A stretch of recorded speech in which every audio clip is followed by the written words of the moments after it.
What's up, guys? I'm out here with the bikes, as you can see. Today, I'm going to be talking about what it's like to own one of these right here. Kawasaki Ninja H2. I'm talking about what it's like to own one. I'm going to be talking about price point, what it's like to ride one, what it's like to pull up on one when you're at a meet, motorcycle meet, bike night, whatever.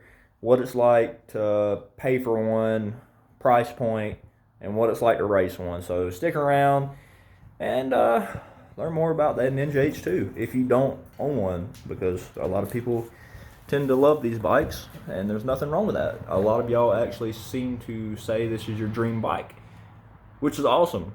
I am personally not a big Kawasaki fan. So for me, the only reason why I really like this bike or own this bike is because it's different, it's unique. I don't like being like everybody else. I like being a little bit different as far as style wise. As maybe you can tell with the purple wheels, you know, special powder coated swing arm. It's not black, it's not silver in a sense. It's not carbon fiber wheels like everybody else has on the H2s. But anyways, let's get into it. So what it's like to pull up to a meet on the Kawasaki Ninja H2. Take a sip of this drink right here. So it's very unique and it's very different. If you pull up to a meet or a bike night, people automatically know what this is, and if they don't know, they're definitely coming to ask you what it is. So on that aspect, it gets a check mark on being different. In my state, as far as I know, I think there's only 5. And that one happens to actually be the fastest one in the state that I know about, because it's mine and I ride it and I race it and I'm fast. Anyways, so yeah, if you pull up on this thing, people definitely know what it is, and it gets people's attention. It's awesome on that aspect. Now, what it's like to ride this thing. It's pretty fun. Not gonna lie, it is definitely different. It is a comfortable bike. It's a big, heavy bike. It's not like a ZX10, S1000, Gixxer, R1. It's definitely not the same feel in the curves, for sure. You can definitely feel the weight. Before I had it extended and whatnot, that's what I used to do with it. I used to take it into the mountains and I used to rip the hell up there. I mean, it was good. It was good riding. Now going back to the weight, you definitely could tell the weight difference between, the Ninja H2 and my BMW HP4. Definitely can tell the weight difference. For me, I mean, it's not a big deal because I ride Harleys, so I'm used to being able to sling stuff back and forth in the curves. So for me, that's not that big of a deal. Is it the most electronically advanced bike? Definitely not. The electronics on the Ninja H2 are definitely behind, which Kawasaki's always been behind on electronics, and that's just the way it's been, even through ZX10, the 4th gen ZX10, all the way up until maybe the current one. I haven't really paid attention a lot to what the new current ZX10 is like. But electronics are super lacking. There's not a lot of traction control settings that you can do with. There's no electronic suspension that you get to play with. The suspension on it is pretty soft. Now, with that being said, it's still a fun bike to ride, but it is lacking in areas such as that. what I consider it to be, well, me personally, I wouldn't consider it to be the best bike out there on the street for especially mountain or track, road course riding. Personally, I wouldn't. I know there's a lot of people out there that think it's just the best bike in the world, and to them it may be. You know, they might idolize it that much. Me personally, and when you actually own one and ride one, you kind of realize it's really not. Now, that kind of brings me to the next point: price. If you was to go buy one brand new, you're going to be looking at 25 plus, 25,000 USD plus. You know, for a bone stock bike. Now, that's a lot of money for a bone stock bike. I know most of them retail for like 27, but you might be able to catch one on a deal. I caught that one on a deal, brand new, 0 miles. Walked out at like 22.5. Never had a battery put in it, never had gas put in it, never, nothing. Just brand new, straight up, off the showroom floor for 22.5. I got lucky.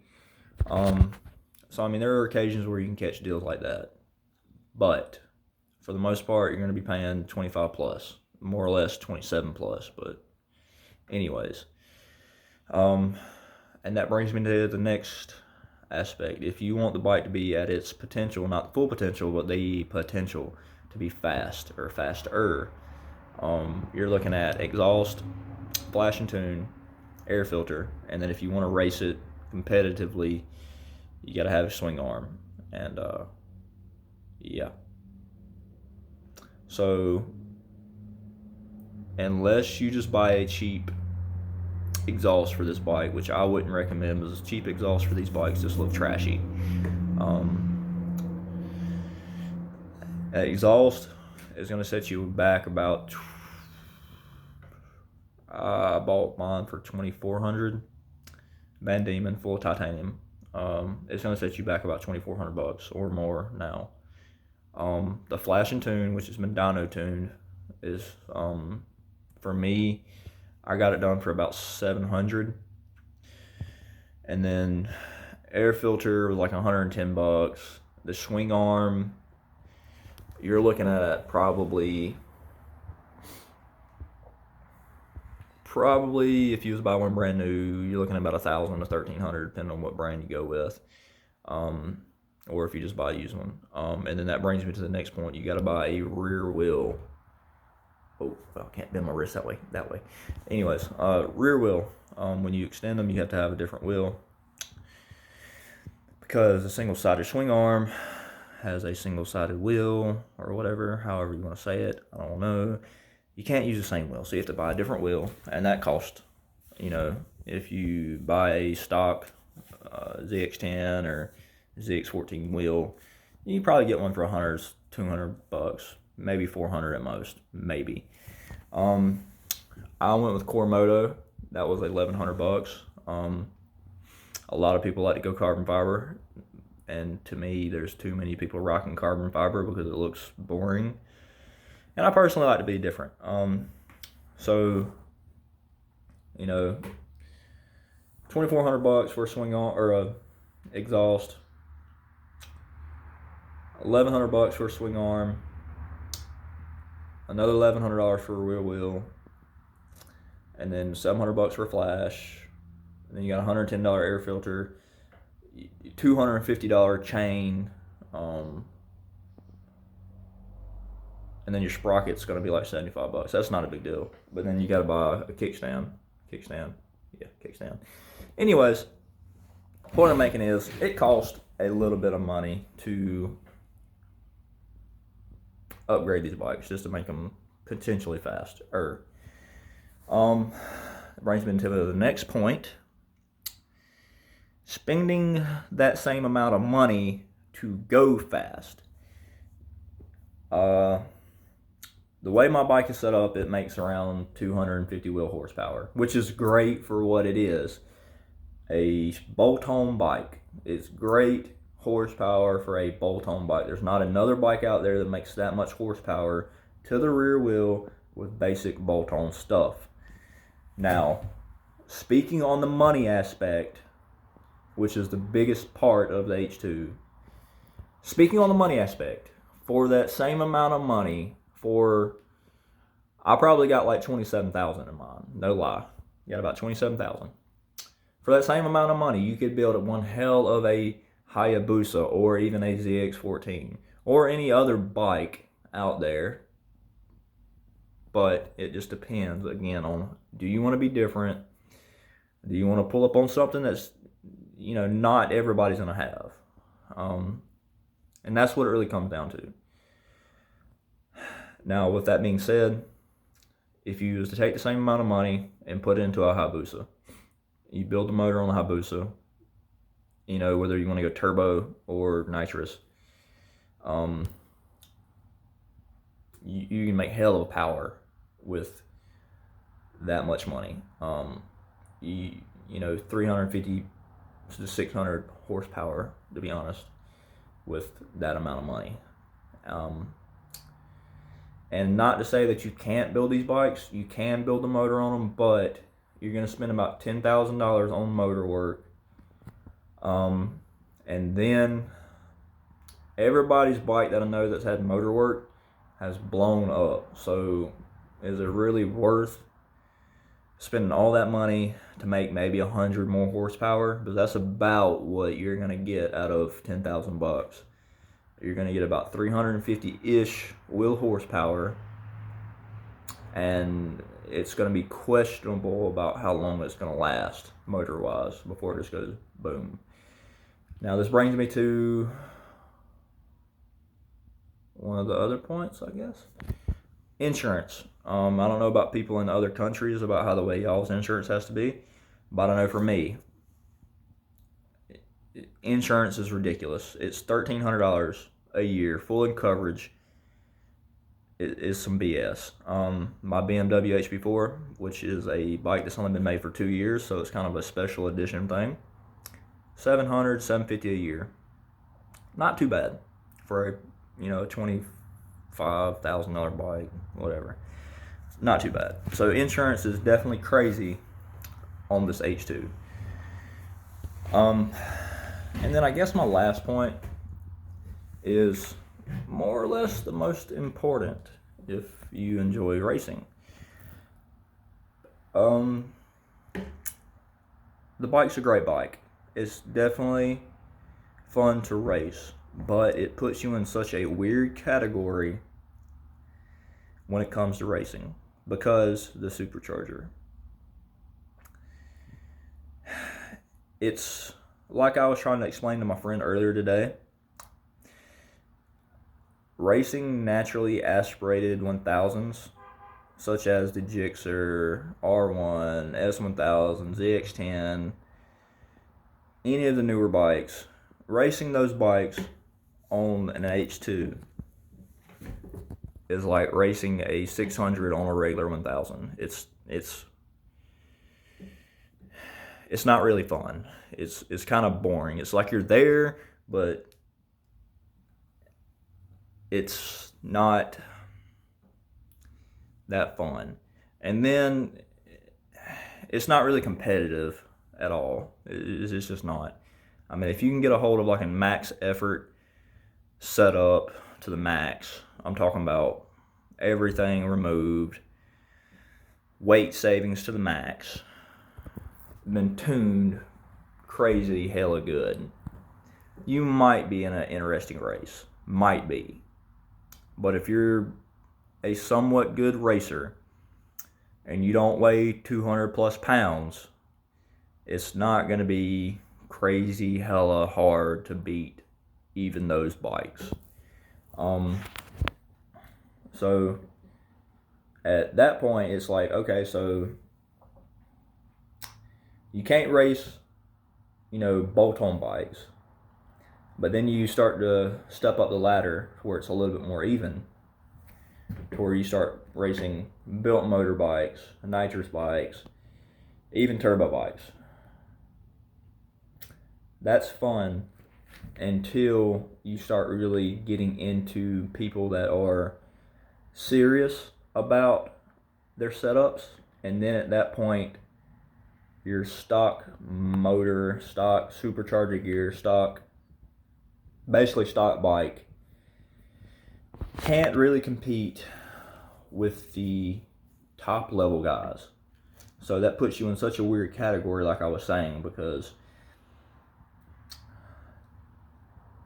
you're just by yourself in a sense. Like you can race people on a stock platform, and it's not going to be that fun. You can race people on their built platforms, and it's going to be a little bit more interesting. But when it comes down to money, like for people that do money racing, that itself, you're talking about a whole different league. It's not it's definitely interesting. For those that haven't had a lot of experience racing for money, there's a lot of trickery, I could say, that goes into it. And then especially when you own an H2, because people want to try to goat you into racing built motor bikes with nitrous, or just built motor bikes in general, and nobody's really honest about it. So again,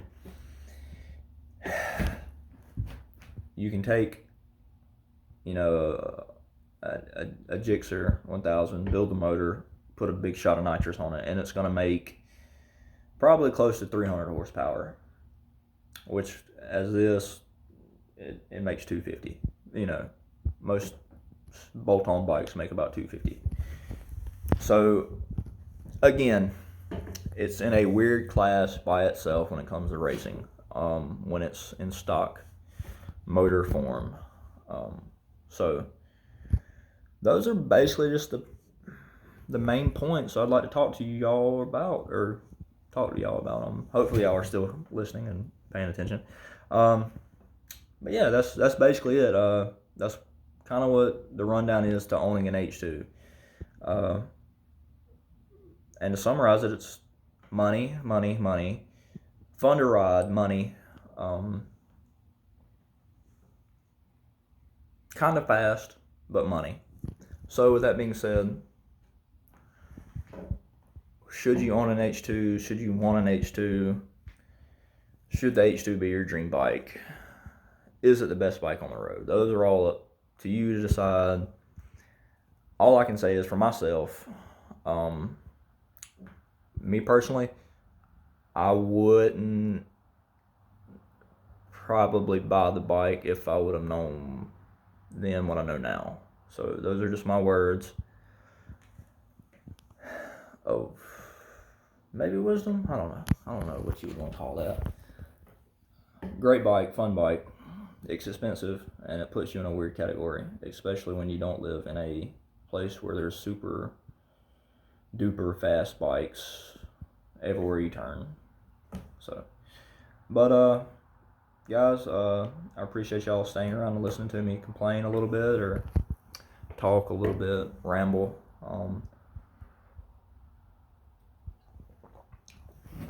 But yeah, go out and get you one if that's what you want. More power to you. And they're just great bikes, but they are expensive. And with that being said, I appreciate y'all. So, like, subscribe, comment, leave me a comment. Tell me what you think, if I'm hitting on anything, if I'm making sense. Or if I just sound stupid, tell me I just sound stupid. And, it is what it is. I appreciate y'all's opinions. Hopefully for the people in the other countries out there that view my channel, hopefully y'all can understand what I'm saying. But yeah, y'all go out and have a good day.